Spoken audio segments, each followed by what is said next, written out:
যত সম্পদ আপনি পেয়েছেন, এই সম্পদ ভোগ তখনই করতে পারবেন যখন আপনি সুস্থ এবং যখন আপনার সময় আছে। অসুস্থ মানুষ সম্পদ ভোগ করতে পারে না, ভাল লাগে না। গরুর সিনা আর গরুর রান, কলিজা আর হৃৎপিণ্ড যাই ভুনা করে দেন না, যদি সে অসুস্থ হয় মুখে কোনো কিছু স্বাদ লাগবে? লাগবে না, কারণ সে মানুষটা কি অসুস্থ। অঢেল সম্পদ আল্লাহ তাআলা আপনাকে এমন সময় দিল যে সময়টা আপনার শেষ সময়, আপনি মুমূর্ষু। কথার কথা, আপনি মুমূর্ষু অবস্থায় পতিত হয়েছেন, আপনার জায়গা ছিল ফ্যান্টাসির সামনে, এখানে আরো বড় কিছু প্রজেক্ট তৈরি হলো, 5-6 মাস বিছানায় আপনি পড়ে আছেন, আপনার সেন্স নাই। এই 5-6 মাসে এই জায়গার দাম বাড়িয়ে গেছে, কথার কথা 10 লাখ থেকে আজকে 30 লাখ। ওই সময় যদি কেউ আপনার কানের সামনে যায় জিকির করে, কাকা 10 লাখের জমি 30 লাখ বেচবেননি, 10 লাখের জমি 30 লাখ বেচবেননি, কাকা তো মুমূর্ষু অবস্থায় পড়ে আছে, ওর কি ওরকম কোনো ফিলিংস থাকবে? ওই সময় কিন্তু তার বাঁচা মরার লড়াই চলতেছে। ওই সময় টাকা দিলেই কি আর না দিলেই কি, কোনো অনুভূতি নাই। তার মানে কি, দুনিয়াকে ভোগ করতে হলে সময়ও থাকা লাগবে, সুস্থতার নিয়ামতও থাকা লাগবে। যদি না থাকে আপনি এই পৃথিবীকে ভোগ করতে পারবেন না। প্রত্যেকটা মানুষ এই পৃথিবী থেকে যারা আমরা মারা যাই, সর্বশেষ আমাদের টার্গেট হচ্ছে জান্নাত পাওয়া, আল্লাহর সন্তুষ্টি অর্জন করা। যারা আল্লাহকে বিশ্বাস করে, যারা মনে করে আখিরাত বলতে কিছু আছে, আর যারা নাস্তিক, মুরতাদ, বেঈমান, তাদের কথা ভিন্ন। কিন্তু আল্লাহকে যারা বিশ্বাস করে, সে মানুষটি ধর্মকর্ম করুক বা না করুক, তারও কিন্তু চিন্তা আছে যে জান্নাতে একদিন না একদিন আমাকেও যাইতে হবে, যাব। জান্নাতে যাওয়ার জন্য প্রথমে আপনাকে যেটা করতে হবে, সময়ের মূল্যায়ন করতে হবে। ভাই, কি করতে হবে? সময়ের মূল্যায়ন করতে হবে। কেমন? আল্লাহ সুবহানাহু ওয়া তাআলা দেখেন কি বলছেন, ইন্নাস সালাতা কানাত আলাল মুমিনিনা কিতাবাম মাওকুতা। নিশ্চয় নামাজ নির্ধারিত সময়ে মুমিনদের উপর আবশ্যক করে দেওয়া হয়েছে, নির্ধারিত সময়ে তোমরা আদায় করো। দেখেন, আপনি এখন চিন্তা করলেন যে প্রতিদিন তো 5 ওয়াক্ত নামাজ আল্লাহ ফরজ করে দিয়েছেন, তো 5 বেলা 5 ওয়াক্ত পড়ার দরকারটা কি? আমি ফজরের নামাজের পরেই একবারে 5 ওয়াক্তের যে 17 ওয়াক্ত ফরজ, 17 রাকাত ফরজ, এই 17 রাকাত নামাজ আমি একসাথে ফিনিশ করে দেব, দিয়ে বাস বাইরে হয়ে গেলাম। নামাজ হবে? নির্দিষ্ট সময়ে যেভাবে আল্লাহ বলেছেন সেভাবে আপনাকে আদায় করতে হবে। এখন কথা হচ্ছে, আপনি যে আপনার সকাল থেকে সন্ধ্যা পর্যন্ত যে সময়গুলো উদযাপন করবেন, কাটাবেন, এই সময়গুলো কিভাবে কাটাবেন? একজন সফল মানুষ সময়কে কিভাবে মূল্যায়ন করবে? যেভাবে মূল্যায়ন করলে দুনিয়ায় সে সফলকাম হবে, আখিরাতেও সে সফলকাম হবে। খেয়াল করেন যে সময়ের ব্যাপার আল্লাহ সুবহানাহু ওয়া তাআলা আরো কি করেছেন। এক জায়গায় না, 2 জায়গায় না, অনেক জায়গায় আল্লাহ রাব্বুল আলামিন সময়ের সাথে শপথ করে বলেছেন। আপনারা যে আল্লাহর কসম খান, কোরআনের শপথ করেন, বাপ মার নামে কসম করেন, কেন? কারণ এগুলোর গুরুত্ব আছে, ঠিক কিনা? আল্লাহ রাব্বুল আলামিন সময়ের শপথ বারবার করেছেন, কারণ এই মানুষের জন্য সবচাইতে গুরুত্বপূর্ণ হচ্ছে সময়। যতদিন আপনার সময় আছে ততদিন জীবিত, সময় শেষ আপনার নাম তখন আর জীবিত না, আপনার নাম তখন আব্দুল কুদ্দুস না, তখন আপনার নামের শুরুতে লাশ আর মরহুম বসে যাবে, ঠিক কিনা বলেন? তাহলে সময় যতদিন আছে সময়টাকে কি করতে হবে? কাজে লাগাইতে হবে। আল্লাহ রাব্বুল আলামিন কি বলছেন খেয়াল করেন। আল্লাহ রাব্বুল আলামিন বলছেন ওয়াদ-দুহা ওয়াল-লাইলি ইযা সাজা। আবার আল্লাহ তাআলা বলছেন ওয়াল-আসরি ইন্নাল ইনসানা লাফি খুসর। আল্লাহ তাআলা আরো বলছেন ওয়াল-ফাজরি ওয়া-লায়ালিন আশর। আল্লাহ তাআলা আরো বলছেন ওয়াশ-শামসি ওয়া-দুহাহা ওয়াল-লাইলি ইযা ইয়াগশাহা ওয়ান-নাহারি ইযা তাজাল্লা। আল্লাহু আকবার। রব্বুল আলামিন সকালের শপথ গ্রহণ করলেন, আল্লাহ তাআলা আসরের শপথ গ্রহণ করলেন, ফজরের সময়ের শপথ গ্রহণ করলেন, সূর্য যখন উদিত হয় সেই সময়ের শপথ গ্রহণ করলেন। আবার আল্লাহ রাব্বুল আলামিন ওই রাত, যে রাত যখন আল্লাহ সুবহানাহু ওয়া তাআলা আমাদেরকে দিয়েছেন বিশ্রামের জন্য, যখন রাত বেশি অন্ধকার হয় সেই সময়ের শপথ গ্রহণ করলেন। তার মানে মুমিনের জীবনে এই প্রত্যেকটা সময় গুরুত্বপূর্ণ। যে সময়ের মূল্যায়ন করবে সে সফল কাম হবে, যে মূল্যায়ন করবে না সে সফল কাম হবে না, ঠিক কিনা? বন্ধুরা আমার, এর জন্য সফল কাম হওয়ার জন্য 1 নম্বর কাজ, দুনিয়ার বুকে সকাল থেকে সন্ধ্যা পর্যন্ত, সন্ধ্যা থেকে ফজর পর্যন্ত যত কাজ মুমিন করবেন, মুসলমান করবেন, প্রত্যেকটা কাজ রুটিন মাফিক করবেন। কখন আপনি দোকান খুলবেন, কখন নামাজ পড়বেন, কখন রোজা করবেন, কখন জিকির আজকার করবেন, কখন মানুষের জন্য সময় ব্যয় করবেন, কখন স্ত্রীর সঙ্গ দিবেন, কখন সন্তানের সঙ্গে ওঠা বসা করবেন। প্রত্যেকটা সময় আপনাকে রুটিন মাফিক চলতে হবে। যদি রুটিন মাফিক চলেন তাহলে সেই মানুষটির পাপ, সেই মানুষটার থেকে পাপ হওয়া, পাপ সংগঠিত হওয়া দুষ্কর, কষ্টকর। সেই মানুষটার সৎ জীবনযাপন করা সহজ, ঠিক কিনা মুসলমান? ধরেন আপনি আগামীকাল 24 ঘন্টা, আগামী দিন 12 ঘন্টা আপনি কি করবেন একটা খাতায় লিখলেন। কথা বুঝছেন? খুব মনোযোগ দিয়ে। কালকে সকাল থেকে সন্ধ্যা পর্যন্ত কি কি কাজ করলেন বা করবেন, কি প্ল্যান, যদি খাতায় লেখেন। এই খাতায় যখন লিখবেন, কোনো পাপের কাজ যখন আপনার মনে পড়বে, কোশ্চিনকালেও আপনি কিন্তু ওই খাতায় লিখবেন না যে আগামীকাল 12টা থেকে 1:30টা পর্যন্ত একটা সেরির লগে প্রেম করব। কথা কয় না? এটা কি সম্ভব? কারণ 2টা ভয় এখানে। 1 নম্বর ভয়, যদি কেউ দেখে ফেলায়, এই রুটিন যদি কেউ দেখে ফেলায়। দ্বিতীয়ত, আমি যে লিখছি আজকে যদি মারা যায়, কালকে কাউরে হাতে গেলে আমার এই গোপন পাপের কথা আল্লাহ তো জানেনি, আশপাশের মানুষগুলো, আমার বউ, আমার বাচ্চারাও দেখে ফেলতে পারে, ঠিক কিনা? এই জন্য পাপের কাজ যারা করে এরা কোনো সাক্ষী রাখতে চায় না, সহজে রাখে না। কিন্তু যারা রাখে এরা আহাম্মক। এই জন্য পাপ হয়ে গেলে কারোর সাথে শেয়ার করতে আল্লাহ রাসূল সাল্লাল্লাহু আলাইহি ওয়াসাল্লাম নিষেধ করেছেন। বলুন আল্লাহু আকবার। তাহলে 1 নম্বর, আপনি এই সময় যা করবেন এটা একটা টাইম আপনি নির্ধারণ করেন। আপনি জোহর পড়বেন কখন, আসর পড়বেন কখন, দোকান খুলবেন কখন, মানুষের জন্য সময় বের করবেন কখন, স্ত্রীকে সময় দেবেন কখন, কি করবেন, টাইমটা রুটিন করেন যে কখন কি করবেন। তাহলে আপনার থেকে পাপ সংগঠিত হবে না। এটা কঠিন। 2 নম্বর, এখন আপনি যদি বলেন যে হুজুর আমি তো লিখতে পারি না, এরকম সংখ্যা এখন খুব কম। লিখতে পারে না এরকম সংখ্যা কি খুব কম। চান্দু মিয়া এগুলো করে না, দোকানে বেচা কিনা কত হয়েছে এটা রাত্রিবেলায় ঠিকই কিন্তু নোট করে। কথা কয় না? এই মাসে কত ইনকাম হইলো, কত খরচ করব, এটা হিসাব কিন্তু ঠিকই হয়। কিন্তু আল্লাহর জন্য আমি কতটুকু সময় ইনভেস্ট করলাম, কি করলাম, এই হিসাব মুসলমান করতে রাজি না। রাত্রিবেলায় শুয়ে একটু ভাবেন কয়টা ভালো কাজ করেছেন, কয়টা খারাপ কাজ করলেন, একটু নিজে হিসাব করেন। আজকে সারাদিনটা আপনার কেমন গেল। যে মানুষটা প্রতিদিন এরকম হিসাব করবে ওই মানুষটা হাসতে হাসতে কবরে যাবে। সুবহানাল্লাহ বলেন না কেন? বিশ্বাস হয় না? শুরু করেন না। গত 7 দিন কিভাবে কেটেছে ভুলে যান, আগামী 7টা দিন এই প্র্যাকটিসটা করেন। দেখবেন যে পেছনের 7 দিনের চাইতে সামনের 7 দিন আপনার ভালো কাটছে, গুনাহ হচ্ছে না। আলহামদুলিল্লাহ কোন। 2 নম্বরে প্রিয় ভাইরা আমার, যে উদ্যোগ পরিকল্পনা আপনাকে আমাকে গ্রহণ করতে হবে, সকালবেলায় আগে আগে ঘুম থেকে উঠতে হবে। 9টা 10টা পর্যন্ত ঘুমানো যাবে না। আমার আল্লাহ তাআলা কি বলছেন খেয়াল করেন, ওয়াজআলনা নাওমাকুম সুবাতান ওয়াজআলনাল লাইলা লিবাসা ওয়াজআলনান নাহারা মাআশা।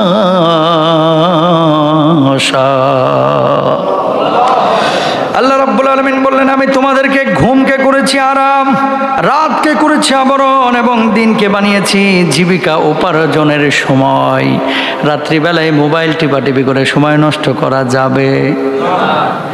এশার নামাজের পরে গল্প গুজব করে চায়ের আড্ডাখানায় দাঁড়িয়ে দাঁড়িয়ে বসে বসে সিনেমা দেখা যাবে না, বন্ধু বান্ধবের সঙ্গে সময় নষ্ট করা যাবে না, 1:30 পর্যন্ত সিগারেট নিয়ে মুখে নিয়ে বসে থাকা যাবে না। আমার আল্লাহ বলছে, বান্দা আমি রাতকে তোদের বিশ্রামের জন্য বানিয়েছি, সুতরাং বিশ্রাম নে। ফেসবুকে ইন্টারনেটে সারাদিন বসে বসে রাত্রে বসে বসে সময় কাটাস না, সিনেমা দেখিস না, যাত্রাপালা গান দেখিস না, বন্ধুদের সঙ্গে গল্প গুজব করে আড্ডাবাজি করে সময় যাপন করিস না। এই সময়ের হিসাব কিন্তু আমি আল্লাহ রব্বুল আলামিন তোর থেকে নেব, ঠিক কিনা? বন্ধুরা আমার, রাত্রিকালীন সময়ে এশার নামাজের পরে যে মানুষটি খেয়ে ঘুমিয়ে গেল, ফজরের নামাজের আজানের সময় আবার উঠে ফজরের নামাজ জামাতে শুয়ে আদায় করলো, আমার নবী বলছেন এই ব্যক্তি সারা রাত যে ঘুমিয়েছে এই পুরো ঘুমটাকে আল্লাহ রব্বুল আলামিন নফল ইবাদত হিসাবে কবুল করে নিয়েছেন। বন্ধুরা আমার, অনেক মানুষ দেখবেন 12টার দিকে ঘুম থেকে উঠে অফিসে যায় অথবা কর্মক্ষেত্রে যায় বা দোকানে যায়, এরা কাজে বরকত পায় না। কথা কয় না? এরা কাজে কি বরকত পায়? আমার কথা না, নবীজি বলছেন, খেয়াল করেন, আল্লাহর নবী বিশ্বনবী সাল্লাল্লাহু আলাইহি ওয়াসাল্লাম বলছেন কি, আল্লাহুম্মা বারিক লি উম্মতি ফি বুকুরিহা, হে আল্লাহ তুমি আমার উম্মতের জন্য প্রভাতে বরকত দান করো। আল্লাহর হাবিব বিশ্বনবী সাল্লাল্লাহু আলাইহি ওয়াসাল্লাম বলছেন, সকালবেলায় যে যত দ্রুত কাজ শুরু করবে সে তত বেশি কাজ করতে পারবে, তার কাজের মধ্যে তত বেশি বরকত আসবে, আয় রুটি রুজিতে তত বেশি বরকত আসবে। সুতরাং সকালবেলা ঘুমায়ও না, বরং সকালবেলা কাজের মধ্যে তোমরা ঝাঁপিয়ে পড়ো। সুবহানাল্লাহ বলেন। আর শহরের মানুষগুলো এখন কি করে জানেন? আড্ডাবাজি করে ভোর 3টা পর্যন্ত, তারপরে নাকে তেল দিয়ে ঘুমায়, উঠে পরের দিন 10টায় অথবা 9টায়। যদি অফিস 10টায় হয়, 9টায় উঠা নামাজের খবর নাই, কিন্তু কোনো মতো গোসলটা করে ব্রাশটা করেই দৌড়, এমন দৌড় দরকার হয় মাছে বাদুরের মতো ঝুলতে ঝুলতে অফিসে যাবে। খেয়াল করেন, আমাদের সমাজে এক শ্রেণীর মানুষ আছে, বলে তাড়াতাড়ি ঘুমা, অফিস আছে। বাপ মা বাচ্চাদেরকে বলে তাড়াতাড়ি ঘুমা, কালকে স্কুল আছে। যেদিন থেকে বাপ মা সন্তানদেরকে এই কথা বলে যে কালকে স্কুল আছে, ঘুম পাড় তাড়াতাড়ি, কালকে অফিস আছে, ঘুমা তাড়াতাড়ি, সেদিন থেকে কিন্তু এই সমাজ, এই সন্তান, এই যুবকরা ধ্বংসের দিকে চলে গেছে। কারণ বাপ মা সন্তানকে সকালে ফজরের জন্য উঠতে বলে না, অফিসের জন্য আর স্কুলের জন্য উঠতে বলে, ঠিক কিনা? তোমার অফিসে যাওয়ার জরুরত আছে, বসকে হাজিরা দিতে হবে, আল্লাহরে হাজিরা দিবে কে? চান্দু মিয়া, ঠিক কিনা? আল্লাহরে হাজিরা দেওয়ার দরকার আছে না? স্কুলে আছে, এজন্য ঘুম থেকে উঠতে হবে তাড়াতাড়ি। তা আল্লাহ যে বললো যে তুমি ঘুম থেকে উঠতে হবে ফজরের জন্য, ওটা গেল কই? ওটা পড়বে আনে, বয়স হোক, কত আর বয়স হয়েছে, দাড়ি দুড়ি পাকুক তারপরে শুরু করবে। এ পর্যন্ত হায়াতের গ্যারেন্টি আছে? এই সকালবেলায় ঘুমাবেন না আপনারা। সকালবেলায় যে যত বেশি ঘুমাবে এই পৃথিবীতে তারা তত বেশি অসফল হবে। এটা ঠিক বলবেন না, কারণ অপরাধী ম্যাক্সিমামই। শুনেন কেন, এখানে কথা আছে, আমার কথা না, নবীজির কথা। সকালে যারা কাজ শুরু করে দেখবেন 10টার মধ্যে, 11টার মধ্যে, 12টার মধ্যে অনেক কাজ করতে পারে। বিশ্বাস না হলে আপনি দেখেন, আমি কালকে ফজরের নামাজ পড়লাম, ফজরের নামাজ পড়িয়া 5টা 25-এ গাড়িটা নিয়ে রাজশাহী থেকে টান দিলাম। রাজশাহী শহরে আমার বাড়ি। বউ বাচ্চারা পেছনে বসায় আমি নিজে ড্রাইভ করলাম। দেখেন অন্য সময় কিন্তু যখন শরীর খুব ক্লান্ত হয়, দেখা গেছে পড়তে পড়তে ঘুমায় গেছি, ওমা ঘুম থেকে উঠে দেখতেছি 9টা 9:30 বেজে গেছে, টেরও পাই না। অনেক সময় পরিশ্রম হয়। কালকে 5:30টায় রওনা দিয়ে আমি যখন যাত্রাবাড়ি, তখন দেখতেছি ঘড়িতে বাজতেছে মাত্র সকাল 10:15। আসতেছি কোথা থেকে? রাজশাহী থেকে। যে রাজশাহী অনেক সময় যাইতে সময় লেগে যায় 12 ঘন্টা 24 ঘন্টা, অথচ চলে আসলাম কয় ঘন্টায়? 3.25 ঘন্টায়। আপনি বলবেন হুজুর ঈদের সময় জ্যাম ছিল না তো, এজন্য ফাঁকায় চলে আসছেন। মিথ্যে কথা। অন্য সময় ড্রাইভ করতে যে পরিমাণ প্যারা লাগে, প্যারা বুঝেন, অথচ ফজরের নামাজ পড়া একটু হালকা নাস্তা করে যখন ড্রাইভটা করলাম, ঢাকায় চলে আসছি, তারপরে শরীরে কোনো ক্লান্তি অনুভব নাই। এটা আমার কথা বললাম, আলহামদুলিল্লাহ কর। এটা আপনার জীবনেও ঘটবে। সকালবেলায় যত পরিশ্রমই করেন না কেন অতটা প্রভাব পড়ে না। একই পরিশ্রম যখন দুপুর 12টায় শুরু করবেন, মেজাজটা খিটখিট খিটখিট করবে। তখন বউ যদি ফোন দিয়ে বলে, ও বাবুর আব্বা দুপুরে রান্না করবো কি, তোর যা খুশি তুই রান্না কর, আমারে ফোন দেস কে? কথা কন না কেন? মেজাজ খারাপ হয়ে যায়। আর 9টার দিকে যদি বউ ফোন দেয় যে আজকে কি রানবো, তখন বলে যে কোরবানির সময় তো গোশত অনেকদিন খাওয়া হলো, বাবুর মা একটু ছোট মাছ রান্না করো, শাক টাক রান্না করো, ঠান্ডা মেজাজ থাকে। আর 12টার দিকে যেটি ঘুম থেকে উঠে যায়, এগুলোর মেজাজ অটোমেটিক গরম থাকে, কারণ উঠছে গরমের সময়, গরম তো থাকবে, ঠিক কিনা ভাই? এই জন্য সকালবেলায় ঘুম বর্জন করতে হবে, ইনশাল্লাহ বলেন, আরো জোরে বলেন। এবার আসেন 3 নাম্বার, ভালো কাজ নিয়মিত করতে হবে। আল্লাহ রাব্বুল আলামিনের রাসূল বিশ্বনবী সাল্লাল্লাহু আলাইহি ওয়াসাল্লাম বলছেন, ওয়া ইন্না হাব্বাল আমালি ইলাল্লাহি মা দামা ওয়া ইন ক্বাল্লা, বলুন সুবহানাল্লাহ। আল্লাহর কাছে ওই আমল সবচাইতে প্রিয় যে আমলটা অল্প হয় অথচ নিয়মিত হয়, সে আমলটা আল্লাহ রাব্বুল আলামিন বেশি পছন্দ করেন।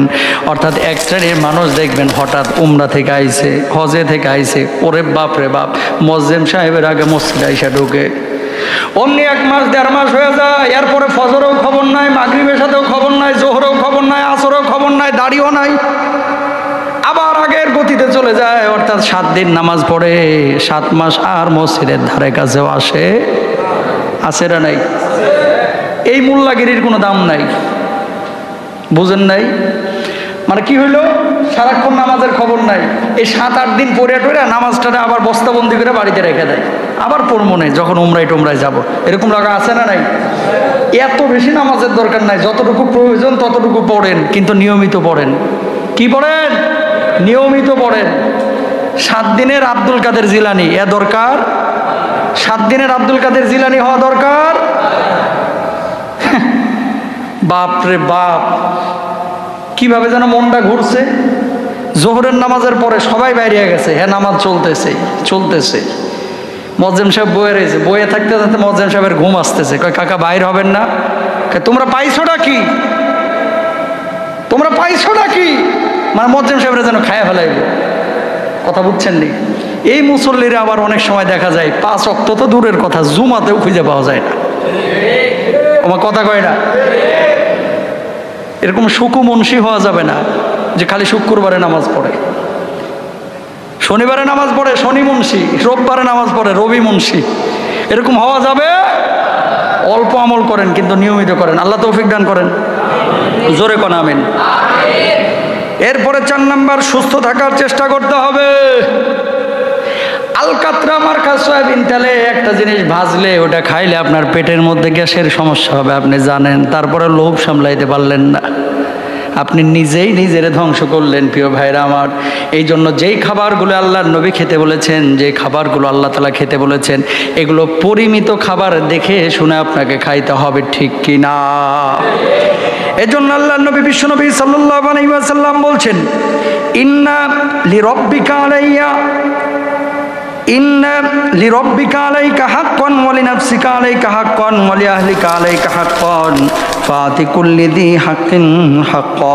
তোমার ওপর তোমার প্রভুর হক রয়েছে, তেমনি তোমার দেহ ও তোমার পরিবার পরিজনের হকও তোমার ওপর রয়েছে, অতএব প্রত্যেককে তাদের প্রাপ্য হক আদায় করে বুঝিয়ে দাও, বলুন সুবহানাল্লাহ। পেট কোনটা হজম করবে এটা আল্লাহ তাআলা কি করে দিয়েছেন? পেটকেও আদেশ করে দিয়েছে। আপনি পাথরকে হজম করতে পারবেন? এখন খাইলেন পাথর হবে? তো আপনার পেট কোনটা সহ্য করতে পারবে, এটা জিহ্বার সাথে আপনার পেটের একটা সম্পর্ক আল্লাহ তৈরি করে দিয়েছেন। খালি মজা লাগলেই মরমর করে চাবায়া খাইবেন, এটা হবে না। যে সমস্ত খাদ্যগুলো আপনার জন্য ক্ষতিকর, এগুলো থেকে দূরে থাকতে হবে। জানেন ফরমালিনযুক্ত ফল খাইলে ক্ষতি হবে, তো খান কেন? কারণ অসুস্থ হলে ইবাদত করতে পারবেন না। এই জন্য সুস্থ থাকার চেষ্টা করতে হবে, যেভাবে জীবনযাপন করলে আপনি সুস্থ থাকবেন সেভাবে জীবনযাপন করতে হবে। আল্লাহ তৌফিক দান করুন, আমিন বলেন। এরপরে আসেন 5 নম্বর, গুনাহ এবং অনর্থক কাজ পরিহার করতে হবে। যার জীবনে যত বেশি গুনাহ হবে ওই জীবনটা তত বেশি কলুষিত হবে, ওই মানুষটা তত অসফল হবে। গুনাহ যত বেশি দূরে রাখবেন তত বেশি আপনার জীবন সুন্দর হবে, লাইফটাকে উপভোগ করতে পারবেন। কথা বুঝছেন? জীবনটাকে উপভোগ করতে পারবেন। যাদের জীবনে গুনাহ কম এরা স্ত্রীর কাছে গেলে শান্তি পাবে, আর যাদের চোখ খালি এদিক সেদিক আরেকজনের নারীর দিকে চোখ যায়, রাস্তায় বেগানা মহিলার দিকে চোখ যায়, নিজের বউ যতই সুন্দরী হোক এটার ভালো লাগবে না, এর চরিত্রের মধ্যে সমস্যা আছে, যেটার চোখে সমস্যা। কারণ কি? ও পাপিষ্ঠ, ওর চোখ খালি আরেকজনের বউয়ের দিকে যায়, ওর চোখ খালি ওই সিনেমার নায়িকার দিকে যায়, এজন্য নিজের বউরে ভালো লাগে না। আর যখন তার ভিতরে দিন থাকবে, বউ যেমনই হোক, এই বউটাকে পৃথিবীর সবচেয়ে শ্রেষ্ঠ সুন্দরী বউ মনে হবে, ঠিক কিনা? এই জন্য দেখবেন যারা একাধিক বিয়ে করে, সুন্নাহ অনুযায়ী বিয়ে একাধিক যারা করে তাদের কথা ভিন্ন, কিন্তু কিছু লোক যারা শুধুমাত্র খাঁ হেসাদের দিকে লোলুপিত হয়ে অথবা মনে করেন মেয়েদের প্রতি আকৃষ্ট হয়ে বিয়ে শাদী করে, একাধিক বিয়ে যারা করে, চারটাতেও সন্তুষ্ট হয় না, খালি বউ চেঞ্জ করে। একটারে বিয়ে করে, তালাক দেয়, আবার আরেকটারে দিয়ে আরেকটারে দিয়ে আরেকটারে তালাক দেয়, আবার আরেকটা। এরকম লোক আছে না? মূলত এদের ক্যারেক্টারের সমস্যা, এদের চারিত্রিক সমস্যা। প্রিয় ভাইরা আমার, এই জন্য গুনাহ বর্জন করতে হবে যদি জীবনটাকে উপভোগ করতে চান। যে জীবনটা গুনাহমুক্ত জীবন, ওই জীবনটা সফলতার জীবন, শান্তির জীবন। যা করবেন সেখানেই শান্তি পাবেন, সেখানেই বরকত পাবেন। আল্লাহ তৌফিক দান করুক। আজাইরা কাজ বর্জন করতে হবে। আজাইরা কাজ বুঝেন না? এটা কোনো দরকার নাই। না এখান থেকে টাকা আসতেছে, না এখান থেকে সওয়াব হচ্ছে, না এখান থেকে মানুষের উপকার হচ্ছে, না এখান থেকে দিনের উপকার হচ্ছে, না এখান থেকে কোনো মহল্লার মানুষের উপকার হচ্ছে, কোনো উপকারই নাই, কিন্তু আজাইরা আপনি এই কাজটা করতেছেন। এরকম আজাইরা কাজ যেটা দিয়ে কোনো উপকার নাই অথচ আপনি করছেন, এরকম করা যাবে যাবে না। কিছু লোক দেখবেন ওই যে চায়ের দোকানে বইছে, সিনেমা চলতেছে, কাজ নাই, 3 ঘন্টা ওই 2 কাপ চা খায়া ওখানে বয়ে রয়েছে, পান খাইতেছে একবার, চা খাইতেছে একবার, দিয়ে কোর্স কমপ্লিট করতেছে। আছে না নাই বলেন? কোনো লাভ আছে? লাভ নাই। তাহলে এই সমস্ত আজাইরা আউল বাউল ফাউল কাজ বর্জন করতে হবে। কোনো কাম নাই। দোস্ত, এই সালমান কই আসোস? অমুক জায়গায়। কয় তুই আমার এখানে আয়, তাড়াতাড়ি আয়। কয় কেন?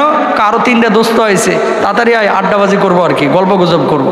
দোস্ত বলতেছে ঠিক আছে আমি আসতেছি। আসার পরে মনে করেন 12টা পর্যন্ত রাত্রে আড্ডাবাজি করতেছে। কোনো লাভ আছে? লাভ নাই।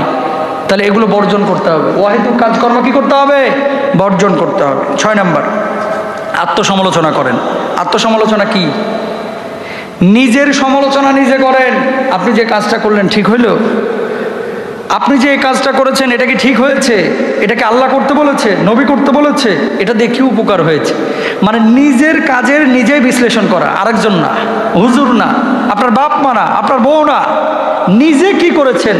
আপনার ভেতরের চিত্র কি আমি জানি না, কিন্তু আপনি জানেন আরেকজনকে, আল্লাহ সুবহানাহু ওয়া তাআলা।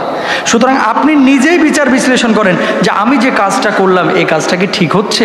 যদি ঠিক হয় আপনি করেন, যদি ঠিক না হয় আপনি এই কাজ করবেন না।